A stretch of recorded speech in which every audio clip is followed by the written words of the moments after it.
every day, we are each other ourselves both. Oh. When I'm sick, she was sick. When I'm 7, 8, 9, 10. You know, guys, Twinkle is my favorite pet. Si Twinkle kasi, talagang goldfish ko talaga nung araw yan. Kaya siya nagkaroon ng apelido kasi, nung bata ako, doon ako nakatira sa street na yon, Calderon. Kaya ang pangalan, Twinkle Calderon. That's it. Next question. Oh my goodness, Twinkle!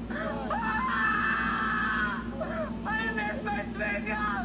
I miss my Twinkle very much! Nakikita ko yung mga pagmumukha talaga nila, hindi sila tumitingin sa akin. Especially si Peachy. Ayoko ng eye contact kasi nakakatawa. I miss my Twinkle! O, diba? Pinaka-threat sa akin, si Empoy kasi